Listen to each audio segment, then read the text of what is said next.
कोई ज़बान, ज़बान जीभ को भी कहते हैं, ज़बान का अर्थ भाषा भी होता है। तो यहाँ पे उर्दू में दोनों अर्थ निकलते हैं, लेकिन यहाँ हम भाषा की बात कर रहे हैं। कोई ज़बान यानी कोई भाषा। कोई ज़बान उर्दू, हिंदी या अंग्रेज़ी सीखने के लिए तुम्हें उसके अक्षर सीखने होंगे। अक्षर यानी जैसे हिंदी सीखते हैं तो उसके लिए क ख ग घ सीखना पड़ता है, अंग्रेज़ी सीखते हैं तो ABCD सीखनी पड़ती है। ये उसके भाषा के अक्षर कहलाते हैं। तो फिर से इसको शुरू करते हैं लाइन को। कोई ज़बान उर्दू, हिंदी या अंग्रेज़ी सीखने के लिए तुम्हें उसके अक्षर सीखने होते हैं। इसी तरह पहले तुम्हें प्रकृति के अक्षर पढ़ने पड़ेंगे। प्रकृति के अक्षर क्या होते हैं? जिन चीज़ों को हम प्रकृति में देखते हैं, प्रकृति ने जो बनाया है वो प्रकृति के अक्षर कहलाएंगे। तभी तुम उसकी कहानी उसके पत्थरों और चट्टानों की किताब से पढ़ सकोगी। यानी प्रकृति जो है, ये जो अगर हम इसको पुस्तक माने तो ये सारे पत्थर और चट्टानें उसकी किताबें हैं। तो उन किताबों को हमें पढ़ना पड़ेगा। शायद अब भी तुम उसे थोड़ा थोड़ा पढ़ना जानती हो। कैसे? जब तुम कोई छोटा सा गोल चमकीला रोड़ा, रोड़ा यानी छोटा सा पत्थर देखती हो, जिसे हम कंकड़ भी कहते हैं ना, उसे रोड़ा भी कहा जाता है। गोल चमकीला रोड़ा देखती हो तो क्या वह तुम्हें कुछ नहीं बतलाता? ये कैसे गोल, चिकना और चमकीला हो गया, और उसके खुरदरे किनारे या कोने क्या हुए? जब हम कोई पत्थर तोड़ते हैं, ईंट तोड़ते हैं, तो उससे जो टुकड़ा अलग होता है तो उसके बहुत नोकदार से किनारे होते हैं। लेकिन जब हम किसी नदी में या आसपास किसी पानी वाली जगह पे पत्थरों को देखते हैं, छोटे छोटे रोड़े हमें दिखते हैं, तो वो गोल गोल होते हैं, है ना, उनके किनारे घिसे हुए होते हैं। ये कैसे हो जाते हैं? क्या हुए मतलब कैसे, कहाँ गए? अगर तुम किसी बड़ी चट्टान को तोड़कर टुकड़े टुकड़े कर डालो तो हर एक टुकड़ा खुरदरा और नुकीला होगा। खुरदरा होता है जैसे मुलायम होती है ना कोई चीज़, तो जो हमें चुभे हाथ में, मुलायम ना लगे, उसको खुरदरा बोलते हैं। ठीक है। नुकीला यानी जिसके नोकें निकली हुई हों। ये गोल चिकने रोड़े की तरह बिल्कुल नहीं होता। फिर ये रोड़ा कैसे इतना चमकीला, चिकना और गोल हो गया? अगर तुम्हारी आंखें देखें और कान सुने, यानी अगर हमें प्रकृति रूपी पुस्तक को पढ़ना है, संसार रूपी पुस्तक को पढ़ना है, तो हमें अपनी आंखें भी खुली रखनी पड़ेंगी और कान भी खुले रखने पड़ेंगे। यानी प्रकृति को देखने और सुनने की क्षमता अपने अंदर विकसित करनी पड़ेगी। ठीक है। इस लाइन को फिर से पढ़ते हैं। फिर ये रोड़ा कैसे इतना चमकीला, चिकना और गोल हो गया? अगर तुम्हारी आंखें देखें, कान सुने, तो तुम उसके मुंह से ही उसकी कहानी सुन सकती हो। वह तुमसे कहेगा कि एक समय जिसे शायद बहुत दिन गुजरे हों, वह भी एक चट्टान का टुकड़ा था, एक हिस्सा था। ठीक उसी टुकड़े की तरह उसमें किनारे और कोने थे, यानी वो खुरदरा था और उसकी शेप नहीं थी कोई, उसके नोक निकले हुए थे, जिसे तुम बड़ी चट्टान से तोड़ती हो। शायद वह किसी पहाड़ के दामन, दामन मतलब आंचल, ठीक है, ऊपर से गिरकर पहाड़ के नीचे, जब नीचे वाली जगह को दामन कहा जाता है, वह किसी पहाड़ के दामन में पड़ा रहा। तब पानी आया और उसे बहाकर छोटी घाटी तक ले गया।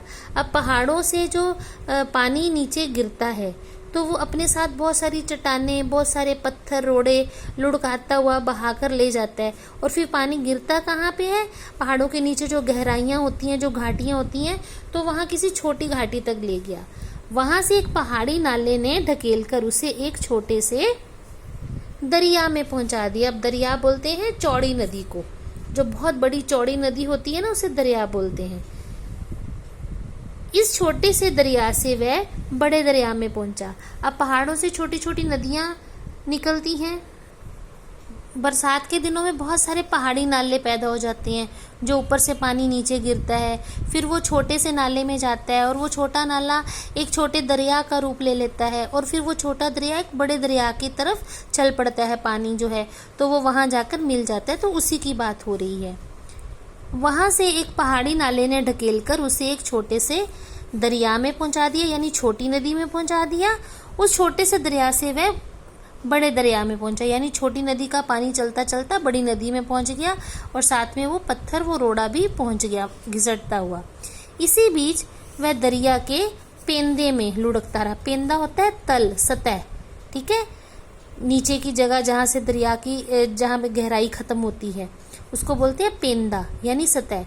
मान लो एक ग्लास है तो ग्लास के नीचे की जो जगह होगी जहाँ पे चीज़ रुक जाती है, जब आप ग्लास में कोई चाय या दूध डालते हो तो नीचे जाके सतह के बीच में रुक जाता है ना, तो उसे पेंदा बोलते हैं, ठीक है। उसके किनारे घिस गए, वह दरिया के पेंदे में लुढ़कता रहा, उसके किनारे घिस गए और वह चिकना और चमकदार हो गया। इस तरह वह कंकड़ बना जो तुम्हारे सामने है। किसी वजह से दरिया उसे छोड़ गया। अब जब दरिया बहता है ना तो अपने अंदर की चीज़ों को किनारे पे छोड़ता चला हुआ जाता है और पानी आगे आगे बहता चला जाता है। और तुम उसे पा गई यानी वह तुम्हें मिल गया। अगर दरिया उसे और आगे ले जाता यानी वो पत्थर किनारे पे ना रुकता और आगे बहता रहता तो वह छोटा होते होते अंत में बालू का एक जर्रा हो जाता। बालू बोलते हैं रेत को, बालू माने रेत, और जर्रा होता है छोटा सा कण, रेत का छोटा सा कण जो नंगी आंख से तो कई बार दिखता भी नहीं है। तो जब पत्थर टूटता टूटता टूटता टूटता इतने छोटे छोटे भागों में बंट जाता कि वो रेत का एक कण बन जाता और समुद्र के किनारे अपने भाइयों से जा मिलता। जिन बच्चों को पता है, जिन्होंने समुद्रों के बारे में सुना है, जो देखे हुए हैं, तो समुद्रों के आसपास रेत होती है जहाँ बच्चे रेत के घरौंदे बनाते हैं, खेलते हैं, है ना। तो वो रेत यहीं से आती है जब पहाड़ों से बड़े बड़ी चट्टानों के टुकड़े गिरते हैं, टूटते हैं और फिर वो बहते बहते हजारों मीलों का सफर तय करके जब वो समुद्र में जाके मिल जाते हैं ना तो रेत के रूप में छोटे छोटे कणों में टूटकर बदल जाते हैं। तो उनकी बात कर रहे हैं कि अपने हजारों भाइयों यानी अपने जैसे और रेत के कणों से जा मिलता, जहाँ एक सुंदर बालू का किनारा बन जाता जिस पर छोटे छोटे बच्चे खेलते और बालू के घरौंदे बनाते। बालू के घरौंदे यानी रेत के घर। समुद्र के किनारे बच्चे जब खेलते हैं ना तो रेत के घर, महल, किले ये बनाते हैं। अगर एक छोटा सा रोड़ा तुम्हें इतनी बातें बता सकता है तो पहाड़ और दूसरी चीज़ों से जो हमारे चारों तरफ है हमें और कितनी बातें मालूम हो सकती हैं। तो ये था बेटा आपका अध्याय जो यहीं समाप्त होता है। अब इसका हम छोटा छोटा कार्य जैसे शब्दार्थ है, रिक्त स्थान है, वाक्य हैं, ये आज हम कर लेंगे। मैं आपको लिखित रूप में भेज रही हूँ और आप उसे अपनी उत्तर पुस्तिका में लिख लेंगे। धन्यवाद।